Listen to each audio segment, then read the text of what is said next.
రాధే రాధే. టెంపుల్లో బతుకమ్మలను వదిలేశాక ఇంటికి రావడం జరిగింది. ఇంటికి వచ్చాక ఏం జరుగుతుందో మీరే చూడండి. ఫస్ట్ మా స్వీట్ చుట్టూ షాంపూ పెట్టాను, మీరా షాంపూ. ఎంబటి ఇంత బాగా వెళ్తుంది లైట్ లైట్.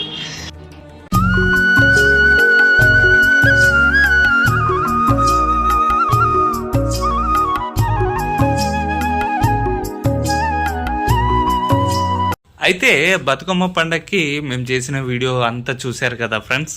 మీకు నచ్చితే లైక్ చేయండి, షేర్ చేయండి, కామెంట్లో మీ అభిప్రాయాన్ని మాత్రం మాకు తప్పకుండా తెలియచేయండి. మేము ఈ వీడియోస్ మొత్తము మొబైల్లోనే షూట్ చేస్తామన్నమాట, మొబైల్లోనే ఎడిటింగ్ కూడా చేస్తాము. కాబట్టి ఏమైనా మిస్టేక్స్ ఉంటే మీరు కొంచెం సజెషన్ ఇవ్వండి. అలాగే నెక్స్ట్ అలాంటి పొరపాట్లు జరగకుండా జాగ్రత్త పడి మంచి వీడియోస్ తీస్తామన్నమాట. సో ఫ్రెండ్స్, ఎవరైనా కొత్తగా వీడియో చూస్తుంటే లైక్ చేయండి, షేర్ చేయండి, సబ్స్క్రైబ్ చేసుకోవడం మాత్రం మర్చిపోవద్దు. రాధే రాధే.